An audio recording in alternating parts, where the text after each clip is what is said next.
There's a bee! What's going on, everybody? It's your boy Jordan Stamina from Flight for Hype. I just want to say thank you so much for the support that everyone has been giving us lately. We really appreciate it. For anyone who is new here, if you're into the sneaker culture, you like to see on feeds, entertainment, or you'd like to be updated for all the sneaker releases coming up every single month, then this may be the channel for you and you should consider subscribing. Without further ado, I'm going to tell you guys my top 7 sneakers that I regret selling. And of course, if you can relate to this video, please give a thumbs up because it does help the channel out. So let's get started. This is the first sneaker that I definitely regret selling. This was a horrible experience. Basically, if you guys do go on like those local meetup apps such as Letgo in Canada, yes, I definitely thought I knew how to authenticate, but I obviously didn't because I didn't do too much research on it as much as I should have. And that is the biggest mistake that I definitely think that a lot of people make when it comes to trading and selling sneakers. So the first one was, I went on the ad, I was looking for a Gucci bag, something that I can just have, I can kind of flex with, you know what I mean? I don't know, man. It's just something cool to have that looks expensive, you know what I mean? So I'm not gonna lie, yeah, I did that. What ended up backfiring on me is that this guy was like, oh, okay, yeah, they're definitely real and all that stuff. So stupid me, I went to go and meet this dude. It was in front of the mall that I always go to. It's called Sherway Gardens. It's really close and, you know, it's really good. I always meet in a place where it has cameras all the time. So that way, just for whatever reason, I just feel safe, and maybe so does the buyer as well. So having said that, basically what happened was I had my Yeezy Statics and I had my Yeezy Sesames, and I was basically going to trade this for a Gucci bag. This was a belt bag, so I thought it'd be cool to have a nice belt bag because if I'm traveling and stuff like that, it's something I can have on my waist basically. I can put my vlog camera in there. I can put all my necessities while I travel, so that way I don't have to have such a big bag just for everything. I went to go and authenticate it, and I'm like, yo, this is really dope. Like, I thought it was really cool. Keep in mind, I don't really buy a lot of designer clothing or Gucci anything. He was also like, hey, I also have this Bape hoodie. I'm like, oh, sick. He had this Bape hoodie with him, and I was like, all right, cool. What else do you want for this? And he was like, yo, if you give me an extra $200, then I'll give you this Bape hoodie as well. Now I was like, okay, hold on. I did authenticate Bape before. I thought it was all good. But the biggest flaw that I did with this was on the wash tag. You have to be very careful. So on the wash tag, when you see the Bathing Ape, it says all the wash instructions and all that stuff. The first thing that you have to look out for is the font. The font 100% is not as bold as it should be. It's a little bit thinner, so that's one thing that should already throw you off. The second thing that I also need to authenticate was that there's a little circle at the A right on the left side of it. If it is a star, it's 100% fake, so make sure to watch out for that. So the major thing on authenticating Bape was this was literally the breadwinner right here. So basically on the tag, if you flip over the tag, it'll say inside out. Inside out will be spelled wrong, okay? So it's inside out instead of inside out. And then number 2, it's gonna say slight shrinkage. It's not gonna say slight shrinkage. So before you buy Bape, that is the first thing that you check on the tag. If that tag is spelled wrong, I think it's the only thing that you'll need to authenticate Bape. Let's face it, a lot of these companies, if they do 100% replicas, if everything is completely right, then I'm pretty sure they can get in big doo-doo for that. That's why you never see 100% perfect fakes, because I'm pretty sure you legit can't do that. And what ended up happening was I was really upset. I was like, damn, not only did I give 2 authentic Yeezys away, but it was 2 Yeezys that I would probably be wearing today. So having said that, like, the one thing that you guys should do is always make sure that you 100% know what you're getting into, because let me tell you, there's a lot of fakes out there. Alright guys, so the second shoe that I regret selling is a Yeezy 700 Wave Runner. Stupid me. I don't know why I did this. I don't know why I did this. Well, I do know why I did this, but I don't know why I did this. So long story short, I got this for an amazing steal. It didn't have the box. It had no receipt. It was 100% authentic because at the time, I could just go to the store right beside me and authenticate them. I am so dumb for selling this. I am so dumb for selling this. I was like, you know what? Okay, I'm gonna try to flip these shoes even though they have no box. It was a size 9.5, which is a little bit too big for me, especially in the Yeezy Wave Runners. I mean, like, yeah, they fit a little bit tighter for me, but it looks a lot wider for me as well. And I'm only 5'6", so I kind of, you know, I just felt like it didn't look right. But having said that, when the hell am I gonna get a Wave Runner for a very cheap price? Okay, I paid $220. So what ended up happening was, it took me for like 3 weeks just to contemplate if I want to sell these sneakers or not. Like, I kept watching on feeds, I kept putting together outfits, I have all the jeans, I have all the stuff that I need to make sure that this shoe looks good on me and it looks proper. I sold it at my favorite store called Out This World in Mississauga. And of course, obviously when you trade in, and especially if it's a little bit worn and it is no box, you don't get the best value out of it. At the time, I was trying to trade for store credit and I wanted to go for a better sneaker, which is cool. They're my homies. So at the time, I basically just used my store credit to buy another pair of sneakers, which I added cash on, which was the Yeezy Black Statics. Don't really regret selling those because every time I bought them, like I bought them twice, I don't know, I just kept selling them. As soon as I go home, I'm like, okay, cool. So I have these Black Statics in my hand, and I was like, yo, I like the Wave Runners way better. I don't know what it was, like, yeah, the Black Statics are cool, but they didn't look as good as the OGs, you know what I mean? Like, I felt sick just having the OG colorway of the 700s. Keep in mind too, that was one of the most anticipated pairs at some point. I regret selling that. That was a really dumb move. I ended up selling the Black Statics anyway. I bought them twice and I still just let them go. But for a size 9 and the Wave Runners again, I definitely will pull the trigger though. I don't care if it's worn or used, as long as it's in good condition, like that's all that matters. So the third sneaker that I regret selling is, well, a sneaker that basically re-retroed in 2019. This was the Jordan 6 Infrared 2019 pair.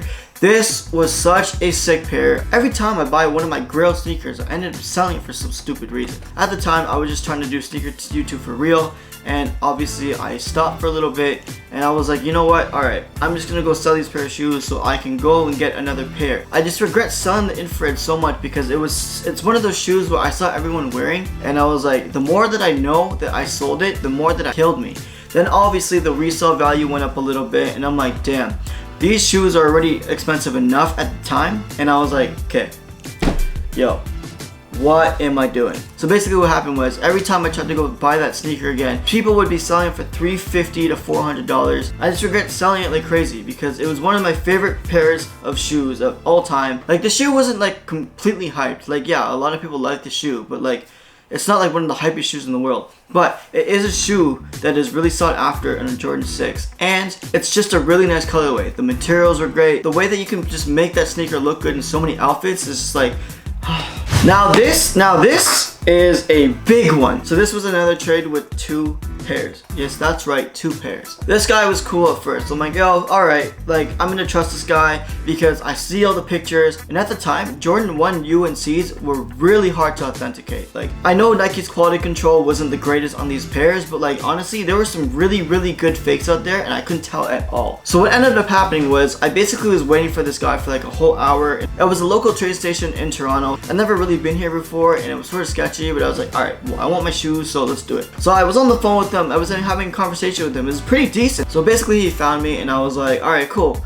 let's see the shoes. And he even had the StockX receipt, which I'm so stupid because there's a lot of those floating around that are fake. Fugaga, like fugazi, bro. I opened the shoe and I'm like, yo, these are so nice. Like, I was in awe. I was in love with this pair. Like, it was my size, they look good, and I don't know why I didn't catch it sooner. The toe box had a little bit of a dent in it, and to me I was like, okay, it's quality control, like sure, whatever. And I traded the Jordan 4 Breads that just released and a pair of the Jordan 4's Travis Scotts that I got off Grail that ended up being authentic.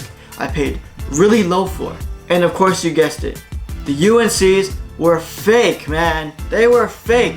These were fake, but they were so good that they were fake. So later that day, I started doing research and everything. And to be honest with you, for a while, I really thought that my shoes were real. I was rocking them. I went to Out This World to authenticate them. At first, they were like, yo, let me see the box. And the biggest giveaway for fake Nikes is the box. It's hard to tell for the labeling, but the quality of the box, if there's like little lines on them, then you 100% know that that is not a legit pair at all. I went to my boy and I was like, hey bro, can you authenticate this for me because I'm thinking of selling them to you guys.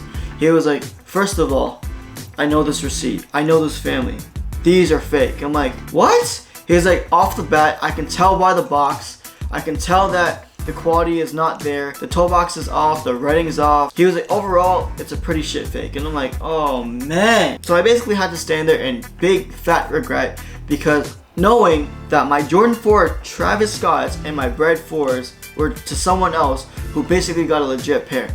So not only that, I hit up the guy and I was like, bro, can I please get compensated for this? Like, I thought you were really cool, blah blah. When obviously we all know that what you get is what you get. for a long time. He was like, yeah man, like I didn't even know I got that from Hotbox Toronto. No, you did not, bro. You did not get that from Hotbox Toronto because they don't sell fakes. For a couple months, he was like, yo, you know what? I'm just gonna start sending you money and try to compensate for you. Like, I'm really sorry. He was being a very genuine dude about it. Like, I was like, you know what? This guy's really cool. Little did I know, he kept making excuses, and obviously he did not give me anything ever.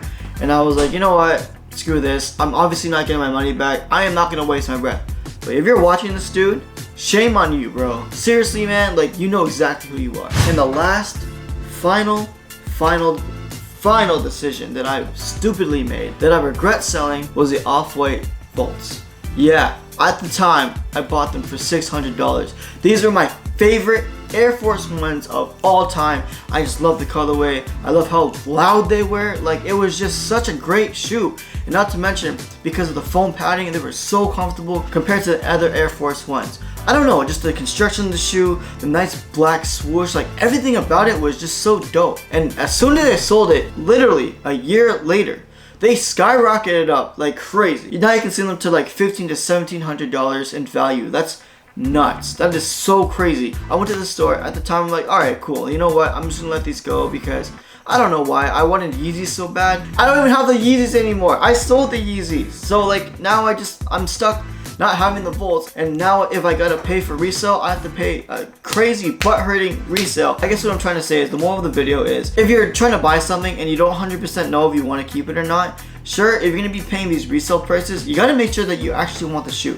Because if you keep letting them go, you're potentially losing a lot of profit, or you're getting scammed. Don't be that person who goes out and meets up people and then after you don't do as much homework as you should be, especially if you knew that you paid a lot of money for it, or if you know that the item that you have is very, very hard to get. So guys, I'm just trying to show you some of my mistakes that I have made in the past, maybe even in the present as well, just so I can look out for you guys, because it's really shameful and it kind of hurts, especially when you get something fake in your hands, or if you let go of a pair and you don't even know why. Guys, if you like this video, or you can relate a little bit, just a little bit, or maybe a lot, then consider hitting the subscribe button and smash that like button. Go follow us on Instagram and Twitter on Flight for Hype, and check out our recent videos if you like on feeds being entertained, or you like to be up to date with the sneaker culture. Guys, this is Jordan Stamina. This is Flight for Hype. Thank you so much for watching. Make sure you check your shit. Peace.